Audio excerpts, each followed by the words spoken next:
Salut à tous, ici Christo Codecraft. Aujourd'hui, on voit ensemble les bases des commandes sous le terminal Linux. Ici, on est sous le bureau Ubuntu. Donc c'est parti. On commence par voir ensemble la commande ls, très indispensable sous Linux. Elle permet simplement de lister les dossiers et les fichiers, comme ceci. On peut voir ici en détail les commandes que j'ai mis dans un dossier qui m'a gentiment été fourni par Open Classrooms, en fait que j'ai simplement copié-collé d'un cours. Donc ls, donc ça permet de lister les fichiers et les dossiers. Voilà, alors par défaut, donc les dossiers et les fichiers donc sont colorés. Sur Ubuntu, donc active la coloration des fichiers et dossiers par défaut. Si vous voulez activer ou désactiver donc les couleurs des fichiers et des dossiers, donc si vous ne les avez pas activés, vous faites ls-du6 color égale auto. Et là en fait il vous activera tout le temps la couleur, et si en revanche vous voulez que tout soit en blanc, ou tout soit couleur par défaut, vous faites pareil, color, cette fois-ci vous faites none. Voilà, tout simplement. Vous avez également la possibilité, si vous le désirez, je vous le dis sans plus, d'ajouter en fait un terminal.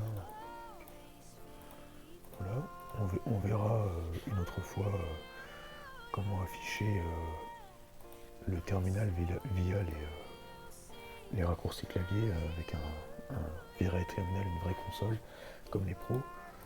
Donc pour l'instant on va pas le faire, c'est pas la peine, par défaut sous Ubuntu le terminal est dans les favoris, donc ça serait bien comme ça.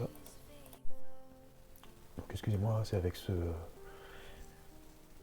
petite icône là, le plus, vous pouvez en ouvrir autant que vous voulez en fait. Ça vous permet de faire plusieurs tâches en même temps, avec une plus grande connaissance du système, vous comprendrez à quoi ça sert. Ensuite, il y a la sous-commande avec ls très utile qui est donc -a, qui permet d'afficher tous les fichiers et dossiers cachés. Bon, ça c'est vraiment partie des indispensables. Voilà. Il faut savoir que les commandes que je vous montre là, si je dis pas de bêtises, elles fonctionnent aussi, ce sont les mêmes commandes sous Windows. Parce qu'en fait ça vous évite, voilà, c'est par exemple sous Windows, moi je m'en souviens que la première fois que j'ai découvert en fait comment on affichait les fichiers et dossiers cachés, j'avais trouvé une vidéo où le gars il expliquait, mais en fait fallait rentrer dans les dossiers, etc. Bon, je parle sous Windows, et voilà, il fallait faire tout un tas de manips, alors que là, en une seule commande, en une seconde, vous avez directement tous vos dossiers, les fichiers cachés qui sont affichés, quoi. C'est à ça que sert le terminal. Ensuite, ça on passe, vous avez commande très utile -F majuscule. Ça indique le type d'élément. Et comme c'est écrit ici, ce paramètre, il est surtout utile pour ceux qui ne veulent pas afficher la couleur. Donc voilà, donc c'est...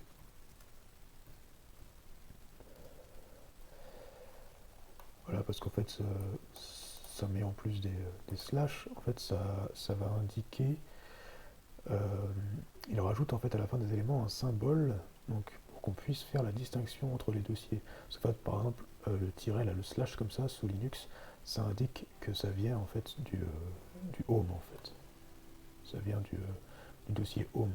Dossier home, donc la racine, c'est ce qui permet ici, voilà, c'est mon premier ID, mon deuxième ID. Voilà, mes deux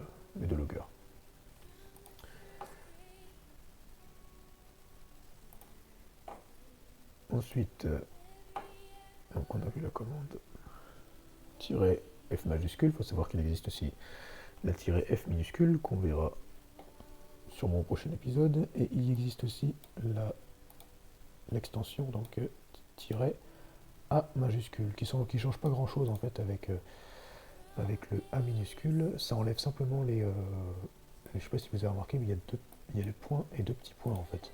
En fait, ces petits points là que vous voyez ici, le premier, le point tout seul là, c'est en fait c'est le dossier dans lequel nous sommes. Ça représente en fait le dossier dans lequel nous sommes. Et les deux petits points là, ça représente le dossier parent. Donc ici c'est dans Home. Donc voilà. Ensuite la commande ls-l affiche en détaillé les dossiers. Alors je vous expliquerai ça un peu plus tard à quoi ça correspond tous ces caractères là, puisque ça ne veut pas rien dire bien sûr, hein, autant les lettres que les tirets. Et ce qu'il faut savoir c'est que là ici les dossiers sont affichés par défaut en octets, donc la plus petite unité de mesure, hein. Donc là c'est des octets, et si vous voulez les afficher en human visible, comment dire, lisible par un humain, c'est-à-dire human readable, il faut faire la commande ls-lh.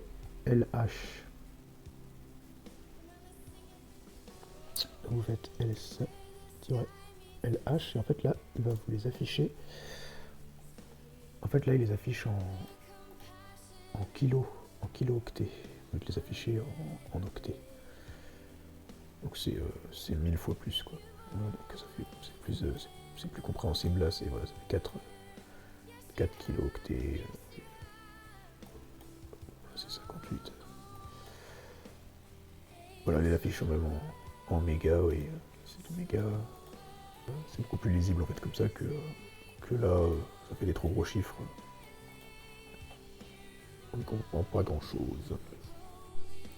Ensuite, toujours avec la commande l'extension ls-l. Alors là, on vient de voir donc H. Maintenant, on va voir avec l'extension T qui permet simplement. Alors c'est bon, il y en a beaucoup là. En fait, ça permet de voir les dossiers. Pardon, ça commence à partir de là. Ça permet de les voir affichés par date de modification. Donc on peut inverser si on veut l'ordre. Là, donc c'est la date d'aujourd'hui, donc du plus récent au plus ancien, mais on peut inverser en faisant la commande ls-ltr.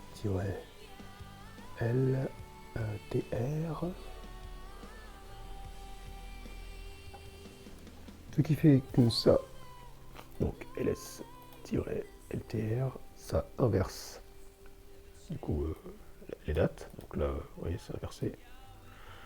Ici c'est le dernier et le dernier devient le premier. Et ensuite vous avez la commande de bourrin qui combine toutes les commandes qu'on a vues actuellement, qui permet donc d'afficher tout en détaillé. Donc comme c'est écrit, hein, dans le truc, c'est cette commande là, ls-lart, donc LARTH, qui contient toutes les options que l'on a vues dernièrement. Donc, je ne sais pas si vous avez remarqué aussi, c'est qu'on ne rajoute pas à chaque fois on ne remet pas à chaque fois le tiret, bien sûr. Hein.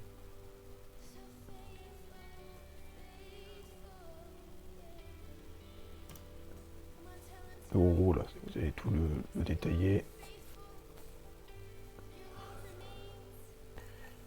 Donc vous voyez là, il vous met le total, donc 71 mégaoctets. Il vous met à chaque fois donc en lisible pour un humain, donc il vous met à chaque fois soit en méga, en kilo-octets ou en gigaoctets. Il vous met la date. Alors là par contre elle est, donc elle est du plus ancien, donc elle est bien dans le bon ordre en fait, donc du plus ancien au plus récent. Et voilà. Donc ça, en fin de compte c'est simple, hein, c'est parce que je suis en train de vous faire un tuto, donc c'est les vidéos que je suis en train de faire. Donc voilà, et enfin, dernière commande, c'est la commande magique qui vous permet bien sûr de ne pas avoir à fermer votre terminal pour pouvoir tout recommencer, mais simplement donc, en écrivant clear, hop, vous effacez tout ce que vous venez d'écrire, et voilà, vous n'avez plus qu'à recommencer. Voilà. Prochaine fois, on verra d'autres commandes. Et je vous remercie d'avoir regardé. Et ciao à tous. Likez et partagez.